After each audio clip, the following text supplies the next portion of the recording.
Pandemic की परिस्थितियों से तो कोई भी अछूता नहीं रहा। स्कूल बंद थे, चारों ओर डर और दहशत का माहौल था। ऐसे में बच्चों तक पहुंच पाना ही सबसे बड़ी चुनौती थी। इसके साथ ही हमें कोविड से जुड़ी जिम्मेदारियां दे दी गई थी, जैसे कोरोना रिलीफ सेंटर पर ड्यूटी थी, राशन वितरण और घर घर सर्वे में। ऐसे में अपने सीमित संसाधनों से जहां तक पहुंच सकता था, वहां तक करने की कोशिश की। हम लोग जूम और मीट ऐप से भी उतना परिचित नहीं थे, पर हमने सीखा और उसके माध्यम से बच्चों तक पहुंचने की कोशिश जारी रखी।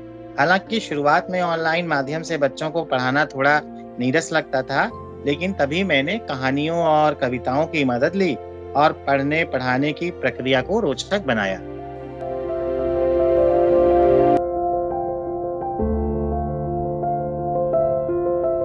पैंडेमिक के दौरान बच्चे और अभिभावक आर्थिक और मानसिक समस्याओं से जूझ रहे थे। ऐसे में बच्चों को पढ़ने की प्रक्रिया से जोड़ना एक चुनौती भरा कार्य तो था ही, फिर भी मैंने पूरी कोशिश की और काफी सफल भी रहा। इस विषम स्थिति में कविताओं और कहानियों ने काफी मदद की। ऑनलाइन क्लास में मैंने बाल साहित्य से जुड़ी हुई अनेक गतिविधियां की। मैंने ये अनुभव किया कि चाहे समय कैसा भी हो, किताबों की मदद से बच्चों की आंतरिक दुनिया में हम प्रवेश कर पाते हैं और साथ ही उनकी अंदर की उथल-पुथल को साझा करने के लिए अवसर भी दे पाते हैं।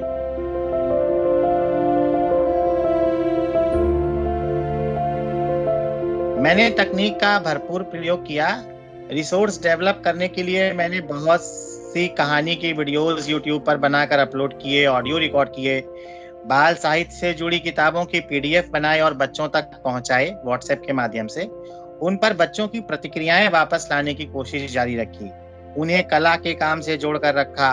और एक अत्यंत महत्वपूर्ण काम जो मैंने किया वह ये है कि मैंने बच्चों को लिखने के लिए प्रेरित किया और उनकी मतलब इन मौलिक अभिव्यक्तियों को विभिन्न प्रकाशनों में छपने के लिए देता रहा।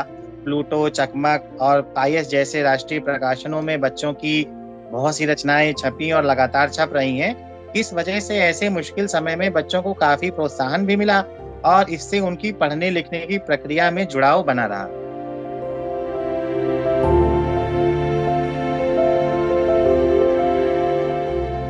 इस दौरान बहुत से अनुभव रहे, काफी कुछ सीखा, जैसे तकनीक का प्रयोग, पढ़ने पढ़ाने की प्रक्रिया में नई तरह की शिक्षण प्रणाली का प्रयोग, जिसे मैं आगे भी लेके जाना चाहूंगा।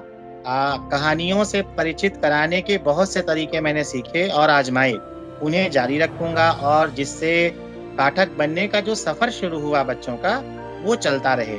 बच्चों को मौलिक लेखन के लिए प्रेरित करते हुए ये चाहता हूँ कि उनकी रचनाएं और भी स्तरीय हों, समृद्ध हों और अलग-अलग पत्रिकाओं में प्रकाशित होती रहें। बच्चों की कल्पनाशीलता और रचनात्मकता को भी बल मिलता रहे।